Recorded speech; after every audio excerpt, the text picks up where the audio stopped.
Hey guys, welcome to the Centre Bounce. In today's video, we're doing our final call. The players that you guys need to look out for, the ones you need to bring in, the players you need to trade out, all in today's video.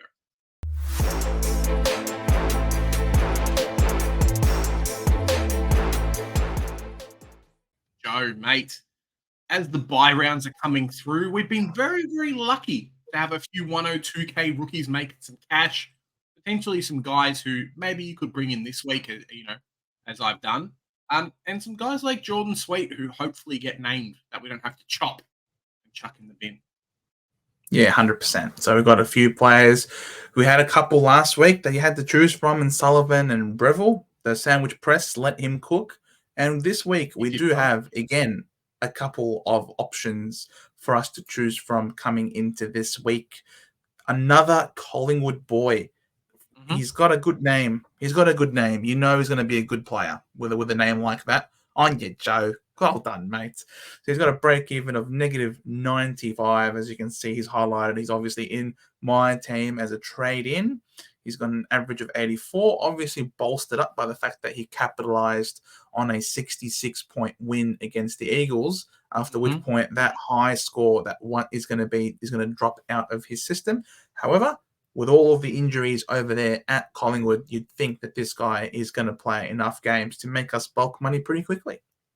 Yeah, it's a toss-up between him and Breville, and I think just the DPP probably has changed that a little bit for me. Maybe pick the Brisbane player, but if you don't have enough cash to do much, a lot of us have a Biggie Newen on the bench, Darcy Jones as well. Yes, it sucks he hasn't made much money, but you can get Richards in, and he's going to score well. And because he has a later buy, I think it's round, 15 or 14? Yeah, round 15. So you've potentially got 3, 4, 5 weeks of scoring left for the player. So pretty good pickup there. Moving down the list, Dante Vicentini. I don't think anyone's going to pick him up. He could score well, but I think Jordan Sweet is now taken number one mantle after that incredibly bloody close game on the weekend. People will have him, but yeah, it's a no from me. Ned Moyle is one as well in a similar position who, I think Witts is probably back this week. So yeah, he is. Ned Moyle's not going to be back, and it's going to suck. And eventually, when Witts retires or Ned Moyle gets traded to another club, he's going to be inflated like he was at the start of this season because he comes in, plays a couple of games, gets a good average, and then says, see you later. So there goes our cash gen. Jordan Sweet looks like he's back, so please don't trade him out. Wait until the team sheets come out tomorrow before you can make that decision, but he did play on the A-grade team this week. So, yeah, something to look out for there. Joel Freeger, is he good, Joe? Where does he play? Should people put him in their team at 117k?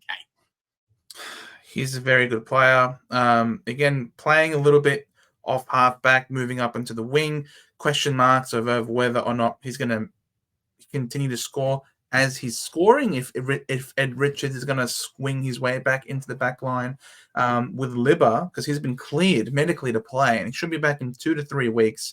But by then, Freya or Fraser, however you like to say it, would have made you good money. I think he's actually a pretty decent player to trade in. That DPP definitely helps. I think the fact that Joe Richards is locked in as a 123k forward just obviously reduces his flexibility compared to Joel. But I do think, though, that the scoring you're going to get from both is going to be pretty comparable.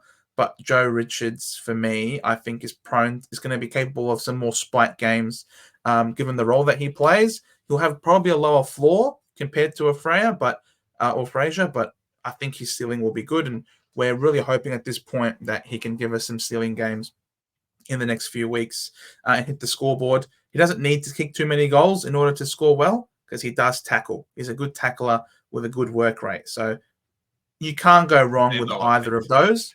If you're deciding to double down this week because you've got a boost, you're a very lucky person. Yep.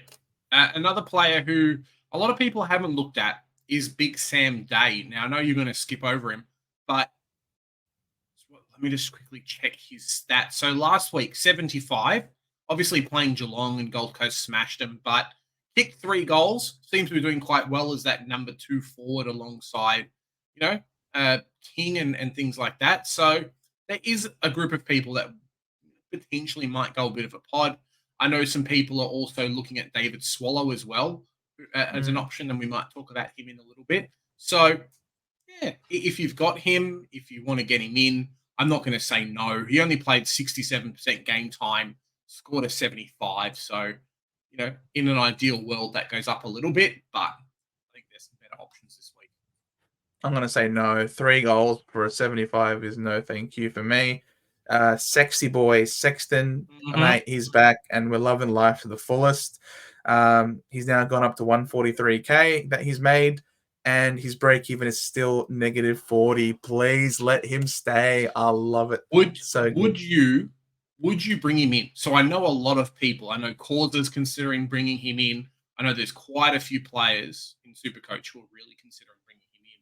Obviously, Powell has been injured. Do you think? Suspended. No, not injured. Sorry, suspended, but still not in the team anyway. And he's basically playing the same role, and scoring wise has been going massive. So, would you bring him in if you're looking at a cash cow for the next couple of weeks? Up until round 14, because I think Powell comes back after round 14. Would you bring him in? What's the plan? He's almost 300k. Because Like people if you were gonna trade him in, I feel like last week was the week to do it. I think 277 is a lot of money to pay up for at this point in time for a cash cow. It's very unlikely that he holds his spot in the side, and he's getting closer to you picking him because you want him to really play a lot more in the season, but I don't think he will when Powell comes back. So for me, I think no. I think it's unfortunate that he's performed as well as he has for those who are non-owners, but unfortunately, I think you're just going to have to. The ship has sailed for him, I think. Yeah, and I think so. The same thing for me too. Like you could have brought him in once Powell was injured. He was 180k. Cool, grab him in then. But 277k for a player that potentially could be an on-field option for some people is fantastic. But we want to make cash. We need to bring players in. We need to start generating cash, especially over the buys. Yeah, it's a no for me. People will do it. The DPP is nice, potentially bench coverage, but there's no job security in like 4 weeks as well. So No. you need to offload him. No. Charlie brought in Dean probably Breville. won't play. I brought in Breville. Now, thinking about Frieger, I really need to see the teams and see who gets named. Breville does have a better buy round, I think, just for my kind of team. He's got the first buy, so one more price rise. Hopefully, Brisbane don't get an influx of his type of player, and then it's just another dead rookie. But yeah, I kind of brought him in at the moment. Just the cash versus him versus a Frieger would probably be the difference in the two. That 40k can definitely go quite far, but still lowish break even. It can work out for me, I think. Versing the Hawks is probably a big thing. Congratulations to those 10 people that still had Kane McAuliffe in their team. He now has had one price rise and is not a dead rookie after round 4. But, he did not score a lot. He did not make a huge amount of money. That's pretty bad, Idra. Yeah, the people who brought in Lockie Sullivan last week, I think you're going to be, you're a little bit nervous with all the players coming into the side, a lot of change coming in. Goey's got OP. We're fine. But we'll be okay. Correct. I think I was about to say you might be feeling nervous, but you shouldn't be. Is what I was gonna say. He was named ahead of all of those players, even with DeGoey in the team. So, with all the outs and Mitchell is still going to be out for Lockie Sullivan. Great trade in for all of the people who brought him in last week. Well done.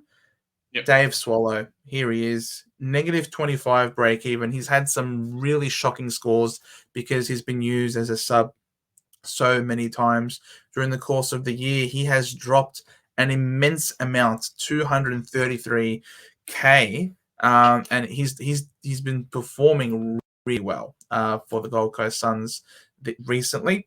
And that's why his break even now is so low. And there are people out there who are really thinking about trading this guy in. Yeah, definitely. I mean, if he's going to make a bit of money, it's a little bit different than some of these other players, even Sam Day, who, on a bad day are out of the team. I don't think they're ever going to get rid of Dale Swallow, barring injury.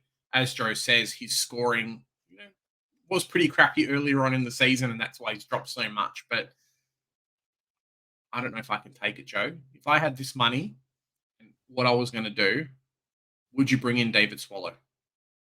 Or is it just too expensive?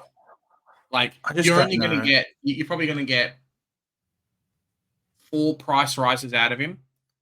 He can go up to about 400K, though. That's probably the big thing that a lot of people are going to jump on. He needs to be playing midfield. As long as he's playing midfield, he can do it. I know he was getting CBAs last week, but he's not playing in Darwin all the time. So it will be really interesting to see how he goes against Carlton this week, playing at Marvel Stadium. If he's still playing on the ball and getting CBAs this week, yes, he'll be a little bit more expensive next week, but at least we'll have more data on him in terms of his role moving forward, and he will still be value if he's going to be pumping up 90 plus scores at around 200K, then that is still fine. So I'm happy to wait a week on Swallow before pulling the trigger on him. Yeah, definitely. I think for me, like, he's not someone that you're going to put on field at this point. I think both of us have got better players to do that.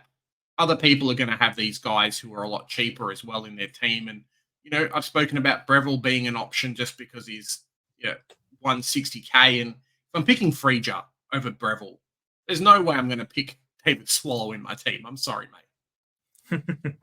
Fair enough. Ethan Phillips, hopefully he plays again next week. Now, I'm going to say something before we kind of go to who to bring in. We do have people in the stream who watch our channel that have Booty Uwand in their team. Bit of a shock from our stream on Monday. Congratulations. That's all I'm going to say. I'm not going to say anything else. Congratulations, you have him in your side. Good job there. Absolutely. That is incredible. We then look at the players that you're going to be looking to trade in. Let's get the price up. So who are some premiums on the way down that you want to keep an eye on? Libba probably not going to touch him. The biggest one is probably the ruckman there. So you've got no one's picking Jared Witts in their team. We don't need to worry about him. But Max Scorn is definitely on the drop. He's versus St Kilda, and they do give up a crap ton of points to enemy ruckman. So he might not even drop in that much money. Tim English is a fraud. I wish I didn't bring him into my team, but he's going to be even cheaper than what I got him in for.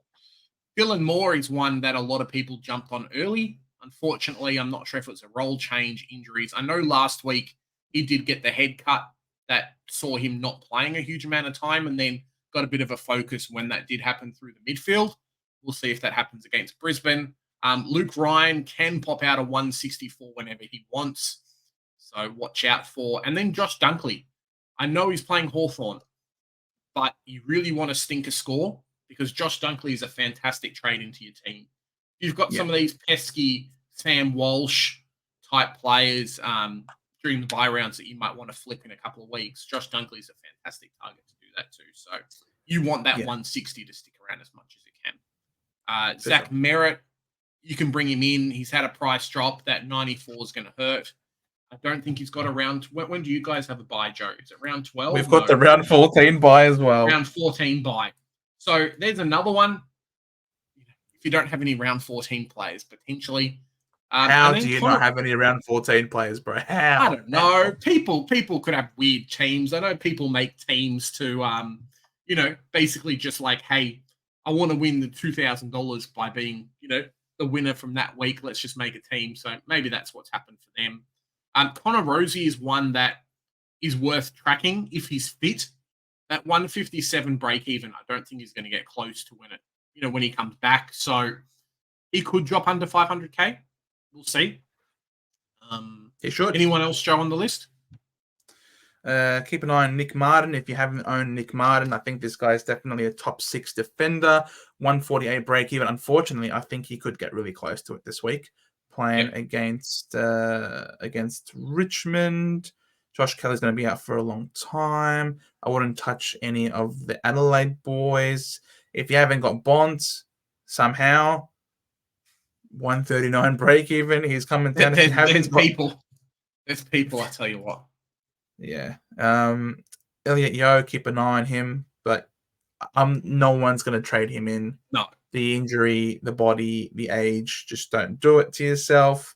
Bailey Dale, if you're concerned that you've missed him, 126 break even now, thanks to that 88 last week, so he can be got. But I'd be careful. You never know. He could cop James Jordan this week. So even then, could see him tank in price a lot very quickly. Sinclair playing still a lot around the ball. Got to wait until you really see him play predominantly centre half back. If he's playing off half back, then he really becomes a genuine option in your back line, especially with that sensational Marvel Stadium run to end the season. You got to wait to see if he's playing predominantly centre half back moving forward. And then we get to now some of these uber premiums there. Sarong, a 123. He could do that against Collingwood. So he seems to be, I think he's going to be close. He's now going to be almost fair price. It's Sarong. pretty crazy, man. Like, I was very lucky. I hate the fact that I traded Grundy, but I was very lucky that I went and got Sarongi because he's now more expensive. And as you're saying, Joe, he's basically appropriately priced at the moment. And that's bonkers. Like, if we had any player in Supercoach and was like, it's not a spike. The guy's just averaging a 130, just casually. Like, cool, it's 77K. So if you don't have him, it kind of hurts. He's one of the players. Now, him, Ryan, Dan Houston is another one. You need to bring into your team. You need to try and plan for these. Round 13 bye kind of helps, but these are the guys that are going to end up saving you through the bye rounds, I think. Yep. If it's all the Sam Walsh owners, will be a little bit disappointed that they jumped on someone who was so value driven and were afraid, and those who are afraid of missing the boat, guess what? He's back to where we started again. So 123 break even could do well this week against the Suns. Obviously, they're not going to tag. Dimmer Hardwick doesn't tag. So Sam Walsh could be in for a real strong bounce back game this week, and he could hit that 123 this week. Yeah, I think so. He needs to stop blindly kicking the ball, Joe. It's what kills him. Like, his stats are okay. He's getting touches, but this boy, someone tell him, kick to a target. Don't just blindly kick the ball. Like, it pisses me off. 7 clangers on the weekend. Like, come on, mate. Nick Martin stats. Those are Nick Martin stats, mate. He's turned into Nick Martin, but doesn't play defender and doesn't get kickouts. So, kind of sucks. Isaac Heaney, 122. Keep an eye on him. He's almost appropriately priced as well. So if you haven't got Heaney, you can get him in. He's got the Dogs this week. Good luck stopping him. The guy's on fire. Hayden Young, 122. He's hovering around that price now. So it wasn't really a successful trade out, and also wasn't a disappointing trade out either, because he's still hovering around that 99 average. I think a lot of us who went Hayden Young and Nick Martin to a Luke Ryan have done well. Like, I got Nick Martin back in. I'm not sure if you've got him back in, Joe, but I think it sucks at the time, but I think the trades worked out okay for us. Yep, for sure. Matt Rowell, I know a lot of people talking about Matt Rowell. That you want to get in 116 break even. Got the Blues this week. He could be one that you look to trade in really soon. He's got a pretty good run midfielders, as well. Joe. Round 14 mid. I'll get Petrarca before I get Matt Rowell. Jack Steele is one that kind of sucks. Dropping in cash is going to be basically the same price as what it brought him in for. St Kilda is not working out. Harry Sheasel with the 117 definitely helped steady the boat quite a lot, and I think he's probably around this average for the rest of the season, just given how North Melbourne are, so you don't need to worry too much. Flanders, why do you not have Flanders in your team? I know we're still getting comments, hey, do I bring Flanders in now? Mate, should have had Flanders in already. Like, sexy Flanders. There's not many forwards averaging 117. Anyone else we need to look at, Joe, before we head off? Nah, that's about it. All these guys are either injured or suspended. The absolute. There's probably a Jordan sneaky Ridley upgrade target, like, further down. Let's go and scour, like, the 80s and the 90s, and we'll see if there's someone that we quickly just need to bring in. Whitfield, potentially. I think I saw LDU in there, probably not. Clayton Oliver's gone up a little bit in price, so don't need to worry too much. Houston is one that I want, and I don't know if I can get him in next week just because of the bye, but Houston is a definite. Like, you must put him in your team. So good to see him probably around what his average will be. Yep. That 87 from Petrarca last week definitely was a bit of a godsend for those of us who don't own, which means we'll be able to pick him up after the bye without having to break the bank. Dawson, we spoke about, he's going to be really good. Clayton Oliver, he scored a 124, so he's going to be moving up. He could actually end up catching Petrarca in the next couple of weeks, so that will be really interesting to see. Those are really Zorko. Zorko's the next one too, yeah. 161. Got to get him in your team. And it's going to suck because I might have to force Zorko in my team round 13, and I'm going to be paying like 640k for Zorko, and it's going to suck. It is really going to suck. Sucks so bad. It sucks so bad.